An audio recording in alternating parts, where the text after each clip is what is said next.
Il y a bien longtemps, dans l'ancienne cité de la Mecque, une prière silencieuse s'élevait depuis les pierres chaudes de la Kaaba. Abraham, l'ami intime du Clément, avait invoqué son Seigneur pour que de sa lignée surgisse un prophète arabe.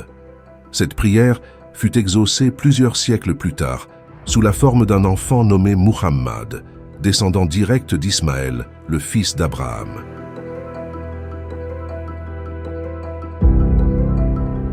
La Mecque était alors un carrefour commercial, une oasis dans le désert cruel où les tribus convergeaient pour le commerce et le pèlerinage. La naissance de Muhammad dans ce lieu sacré, à proximité de la Kaaba, n'était pas une simple coïncidence. Il était le fruit d'une prophétie, l'exaucement d'une invocation séculaire.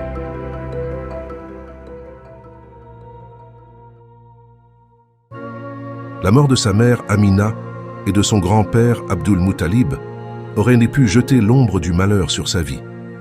Cependant, une force invisible veillait sur lui, le guidant à travers les épreuves et les tribulations.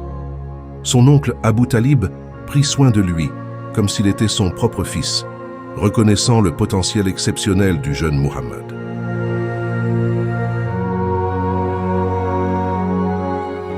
Dans sa jeunesse, Muhammad connut une expérience mystique qui marquerait à jamais sa vie. Alors qu'il jouait avec d'autres enfants, un ange descendit du ciel, ouvrit sa poitrine et en extrait son cœur. Les enfants, terrifiés, coururent chercher de l'aide. Mais quand ils revinrent, Muhammad était là, indemne, le visage radieux, comme si rien ne s'était passé. C'était une purification divine, une préparation pour les défis à venir.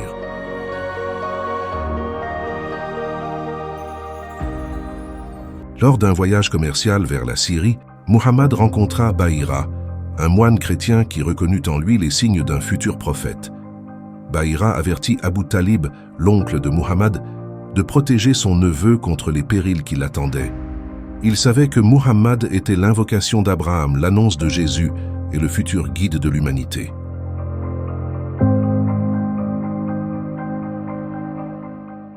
Muhammad grandit pour devenir un homme de confiance, gagnant le surnom de Al-Amin ou l'homme sûr. Sa réputation attira l'attention de Khadija, une riche veuve qui l'engagea pour gérer ses affaires commerciales. Impressionnée par son intégrité et sa sagesse, Khadija proposa le mariage. Leur union fut bénie et engendra une famille aimante.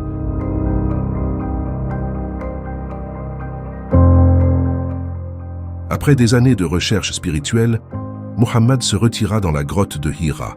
Là, il reçut sa première révélation de l'ange Gabriel. « Lis », ordonna l'ange.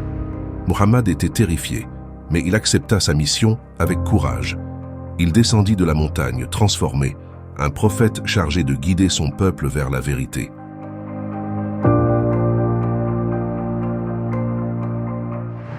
Ainsi commença sa mission prophétique, un chemin semé d'obstacles et de défis. La Mecque, autrefois une ville d'unité, était désormais divisée.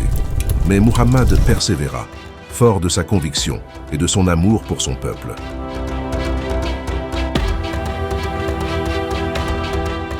Il établira une communauté de croyants, fera le voyage à Médine et reviendra triomphant à la Mecque, libérant la Kaaba des idoles et ramenant son peuple à la foi monothéiste.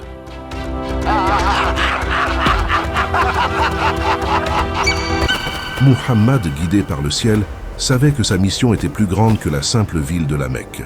Sa vision embrassait toute l'Arabie et au-delà, l'humanité tout entière. Le voyage à Médine, connu sous le nom de Hijra, fut un tournant majeur dans sa vie.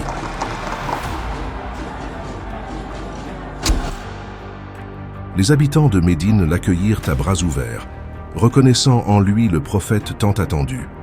C'est là que la première mosquée fut construite, là que les fondements d'une nouvelle communauté islamique furent posés.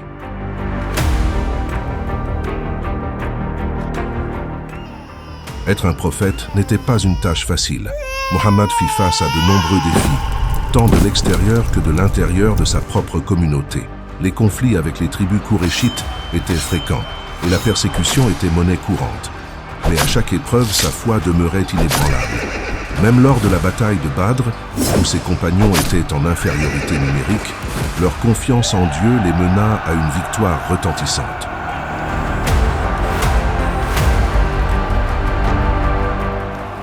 L'un des aspects les plus révolutionnaires de la mission de Muhammad fut l'établissement de la loi islamique, ou Sharia.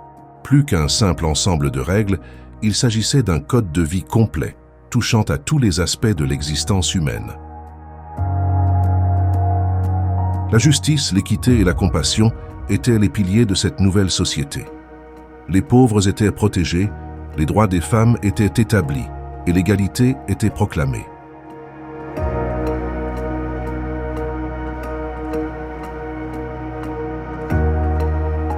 Alors que sa vie touchait à sa fin, Muhammad donna son dernier sermon lors du pèlerinage à la Mecque. Devant une foule de milliers de fidèles, il déclara que sa mission était accomplie. « Aujourd'hui, j'ai perfectionné pour vous votre religion », dit-il, signifiant que l'islam était désormais un code de vie complet pour toute l'humanité.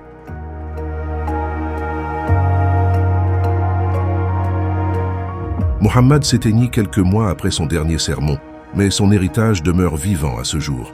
Il n'était pas simplement un homme, mais le sceau des prophètes, la dernière pièce d'un puzzle divin qui avait commencé avec Adam. Sa vie, ses enseignements et sa personnalité continuent d'inspirer des milliards de personnes à travers le monde, cherchant la paix, la sagesse et la proximité avec Dieu.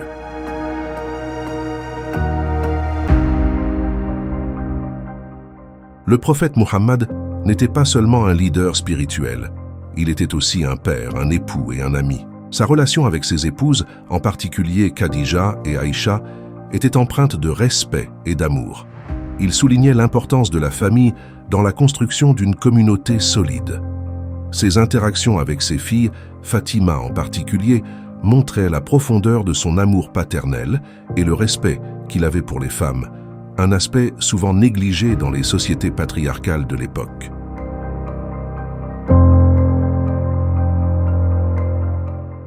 L'une des contributions les plus durables de Muhammad a été l'instauration d'une fraternité universelle parmi ses disciples. À Médine, il unit les tribus en guerre en une seule umma, ou communauté, où chacun était le frère de l'autre, indépendamment de sa race ou de son origine.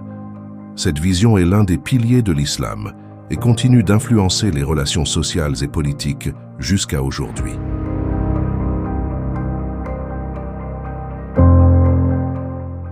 Muhammad, qui était illettré, reçut la révélation du Coran, un texte d'une richesse et d'une complexité incomparables. Ce miracle est la preuve la plus claire de sa prophétie, un défi à l'humanité qui a résisté à l'épreuve du temps. Le Coran continue d'être une source de législation et d'inspiration pour des milliards de personnes.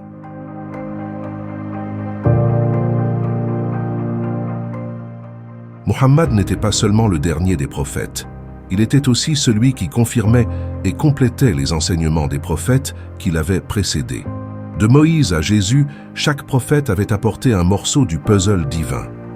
Muhammad vint avec le dernier morceau, confirmant la vérité universelle et éternelle révélée par Dieu à l'humanité.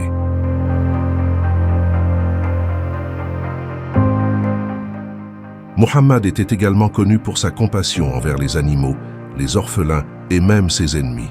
Son traitement des prisonniers de guerre, son souci du bien-être des pauvres et sa gentillesse envers les animaux étaient des manifestations de sa miséricorde.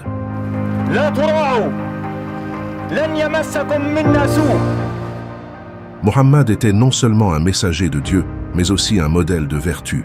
Sa vie était une leçon d'éthique et de moralité, un exemple de comment vivre une vie significative et digne. Il traitait tout le monde avec équité, qu'il s'agisse d'un serviteur ou d'un chef de tribu. Son honnêteté et son intégrité étaient incontestables, gagnant le respect même de ceux qui le considéraient comme un ennemi.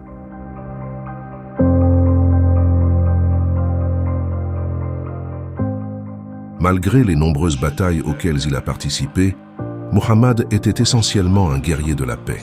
Il préférait la résolution pacifique des conflits et n'utilisait la force qu'en dernier recours. Lors de la conquête de la Mecque, il entra dans la ville sans effusion de sang, pardonnant même à ses ennemis de longue date. Ce geste magnanime reste l'une des plus belles démonstrations de clémence et de grandeur d'âme dans l'histoire.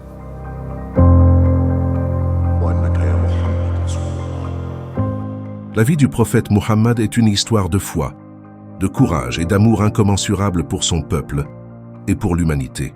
De sa naissance miraculeuse à la Mecque à son dernier souffle à Médine, chaque moment de sa vie est une leçon pour nous tous. Il n'était pas simplement un homme, mais une lumière, un guide et une bénédiction pour tous ceux qui le suivent. Son histoire est notre histoire, un rappel constant de la beauté et de la puissance de la foi véritable.